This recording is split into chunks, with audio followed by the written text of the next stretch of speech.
Do I have to eat with some people that think I'm disrespectful at times and they don't understand how business works? Yes. Do people take things too serious? Yes.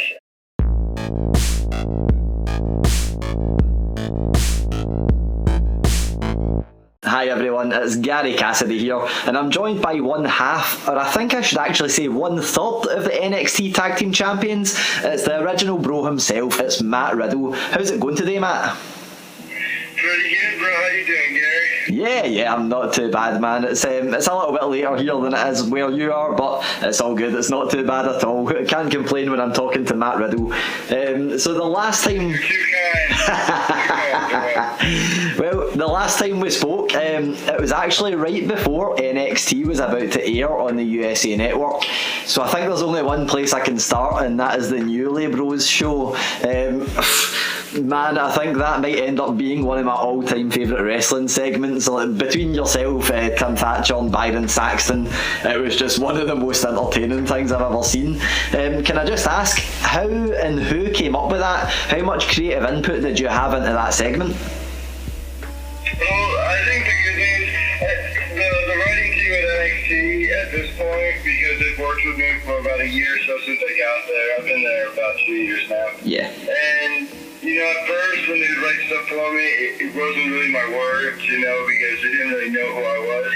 But now that they've met me, they know me, we've been doing business together for about 2 years now, I feel like they can really write well for me, and they know how I'd react or I could react in certain situations. So, you know, a lot of it was written, but at the same time, you know, they do let me be me, and they know who they're writing for, and I think that's one of NXT's strengths. They look at their wrestlers' strengths and then they, you know, use it. Yeah, definitely, and that was, of course, that was with Timothy Thatcher. You're a current tag team champion. Timothy Thatcher's kind of taken the place of Pete Dunne just now, while Pete Dunne's stranded over on this side of the pond where I am.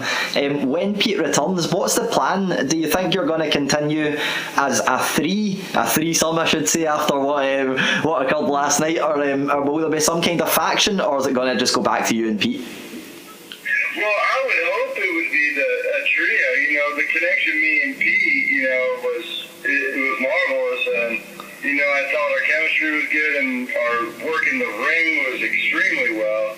You know, like originally we were picked to win the tournament, and definitely weren't supposed to win the titles. And by the time situations came to, we were the ones with the belts. We were the ones with the cup. So.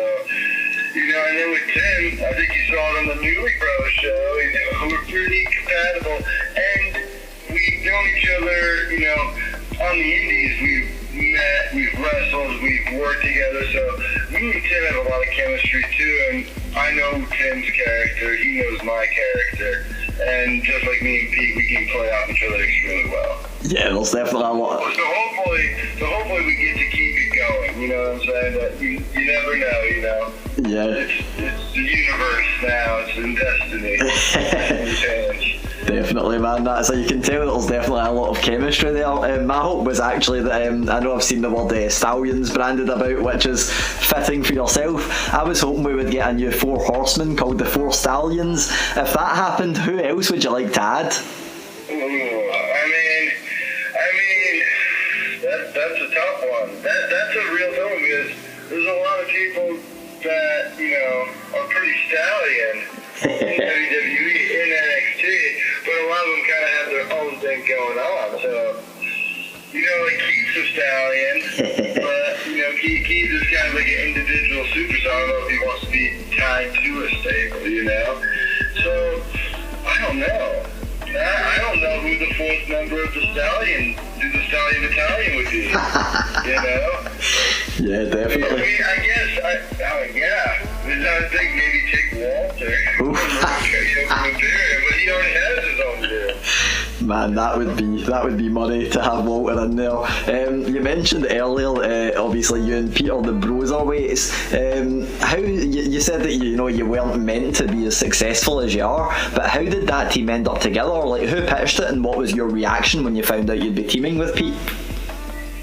Well, I was supposed to be in the War Games match, and because Johnny got hurt, I kind of filled in for him to wrestle Finn, and then Pete won that triple threat and had the title match with Cole, but then lost. So me and Pete kind of were left in limbo. We didn't know what to do, and we were two of the more, in my opinion, we were extremely talented, and I think NXT wants to use us as much as possible because we connect well with the audience.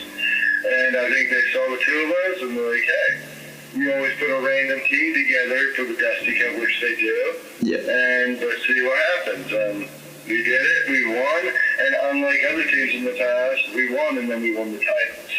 So, it's just, honestly, it came to me randomly, and I like the idea. Pete was down. Like I said, we both respect each other's work, even though we're extremely different individuals. And honestly, it's been gold.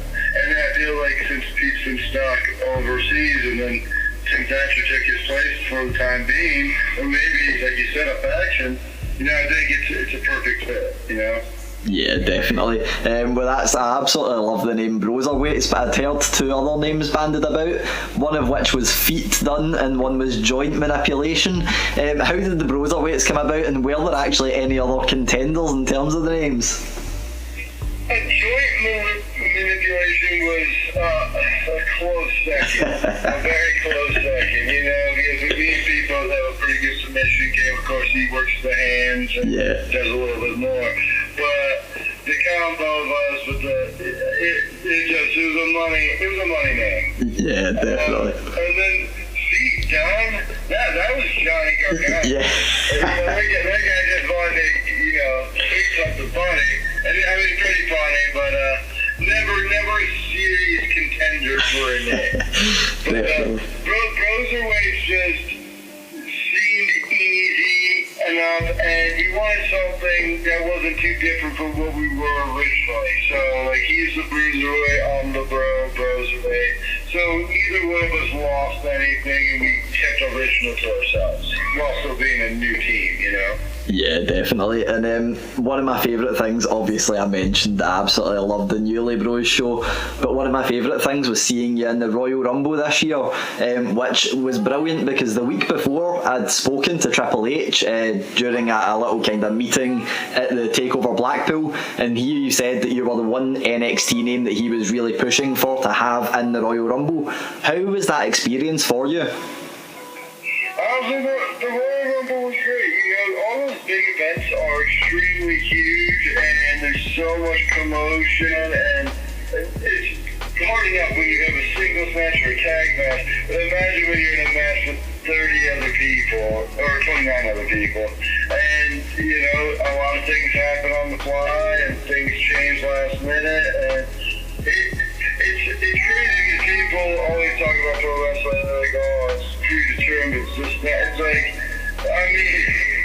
sometimes it's not. Sometimes you don't know what's going to happen, and you're on the fly and you got to go, So, for me, it was fun. It was a great experience. I got to go with Keith Lee, who's one of my best friends in the wrestling business, and, I wouldn't trade that experience for the world. I wish I could have gotten the Rumble a little earlier. I think everybody agrees with that, and I think only maybe one or two people might not agree with that. I won't mention names, but I think that was the only downside of that day. Everything else was extremely cool. I got to, brush shoulders with Ed, get in the ring with him, and, Asia. Just, everybody's so great, and the majority of the roster is just so fun to be around and work with. So, honestly, the Rumble was awesome. Yeah, well, that was... Catering was good.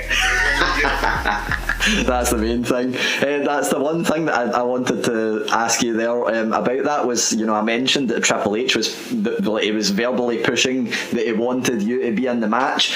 Then there was a rumour that came out that I thought must have been absolute nonsense about Matt Riddle was only in the Royal Rumble for a little short period of time because he has, quote, backstage heat. And I'm like, well, he wouldn't have been in the Royal Rumble if he had heat, and he definitely wouldn't be a tag team champion. Can we just squash that rumour or clarify once and for all? Do or did you have backstage heat at the Royal Rumble? Look, I'll tell you this. I have heat with WWE or NXT or the people that run the show? No. Do I have heat with some people that think I'm disrespectful at times and they don't understand how business works? Yes. Do people take things too serious?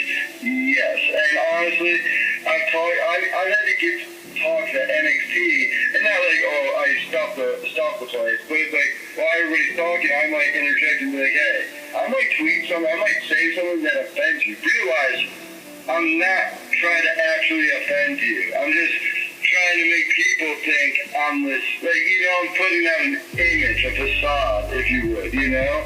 So people, you know, always like, if I talk a certain amount of trash, people are like, oh man, that guy's uncontrollable, he does what he wants. You know what I'm saying? Yeah. But I still have a job, I'm in the business of it, like I said, I'm a tag champ, I was in the Rumble, so how does this guy have so much nuclear heat? I was in Vince McMahon's office before this whole thing broke out, I was in the headquarters talking to him, so, and there was no heat. Granted, we mentioned the heat I had with certain people, yeah. But at the end of the day, he signs the checks, he makes it happen for me, and they're in control, not the talent. Yeah, So, definitely.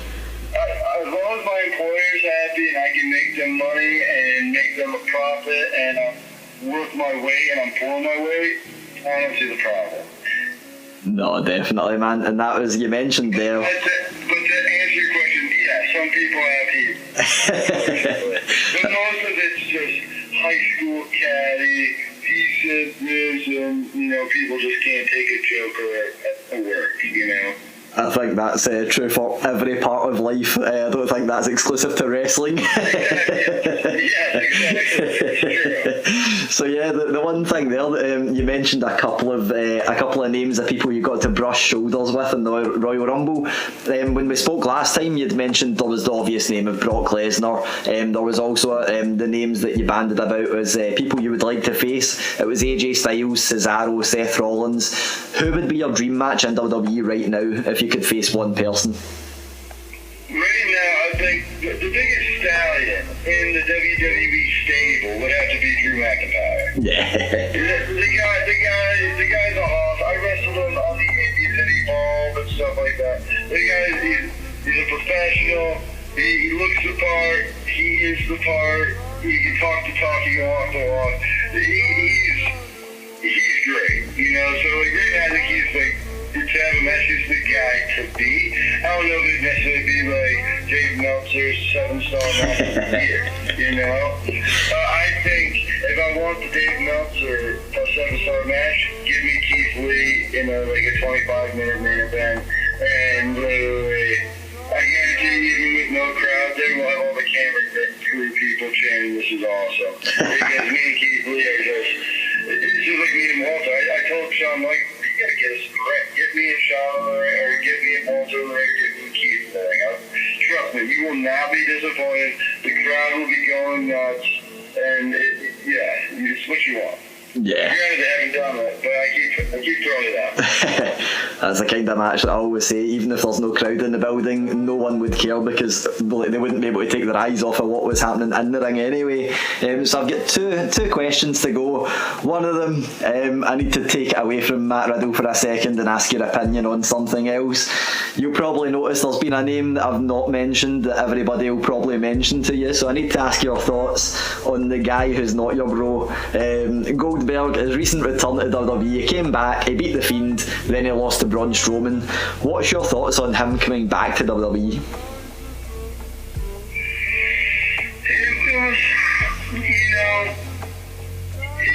It's unfortunate. It's not that he wasn't a money-making machine in his prime and this and that it's not entertaining or, I get it. But at the end of the day, this is a really hard thing to do. It's hard on your body. And there's a reason why, people come and go, And I just saw, and then to not only bring him back, but then to almost destroy it. Bray Wyatt wasn't as good as he is and so charismatic as he is and everything else, he wouldn't be able to survive. Most characters would die after that and probably be released shortly after what happened to him. He was billed undefeated, then just got screwed a couple times, barely jackhammered, 1, 2, 3. Yeah. You know, which, and the other thing too, you're putting other athletes that are in their power, trying to have their run, you're putting them in jeopardy because, you know, somebody wants to come back, you know? And the other thing too, the landscape of professional wrestling has changed since the 90s. Not that, oh, it's better or worse, but it's a little more sport. It's a little more competitive. It's a little harder hitting. Not that there wasn't hard hitting stuff, or there wasn't that style then. There was, but I feel like now overall it's expected. You know, so if you're in a world title match and you can't deliver a good forearm or this or that, it's like people are going to call you out. You know? So I think it was just, I don't think it was a poor move bringing him back for a match, but to bring him back to win the title, to destroy the character that he created with the theme being so unstoppable, and then just to have Braun Strowman beat him, you know? And it doesn't really do much for Braun Strowman because it's not like it was like a passing of the torch of a great match. It was just like a couple spears and then a power slam. Yeah. You know, and I don't want to knock on Braun or anybody, you know, I don't want to knock on people's work, but at the same time, realize where you are, realize like how hard people work to get where you are, and realize how lucky you are. Maybe you want to just put a little more effort into what you're doing. Yeah, definitely. You know, and I think as a fan like yourself and myself, we all agree, and every fan I think that watched that night, even if they wanted Braun to win or whatever, was disappointed. Just like they're just when they watch the thing. Even if you want Goldberg to win, you probably didn't want him to, oh, like that. Like, yeah. It's one of those things, you know? So, you know me, I think it was a bad call, but I don't make those calls, you know? I can only give my input, my insight, and my opinion, and that's all I have, you know? So. Yeah, definitely. I think a lot of people will agree with that. I've got one last question, one final question to ask you. But thank you so much for taking the time. The final question I need to ask you: did you ever find out the answer to how much fish could Bobby Fish fry if Bobby Fish could fry fish? No, Bobby Fish won't return the calls. He won't return the text, especially after I beat him for the title. It's been really better. In real life, he won't talk to me. It's really awkward. No, but yeah, I don't know. Yeah, it's funny enough, the night before I beat Bobby Fish and Kyle O'Reilly for his titles with Sally and Pete, I had fried catfish in Portland. Oh, well, I think. It's an omen. I have to win now. Yeah, let's just go for the answer to the riddle is 5 then. Definitely 5. Excellent. Thank you so much, man. It's been an absolute pleasure to chat to you, and hopefully I've not taken up too much of your time. No, not at all, Gary. Thanks again for having me, and you have a good night. Yeah, you too, man. Thank you so much. Take care. You too. Bye-bye. Cheers, man. Bye.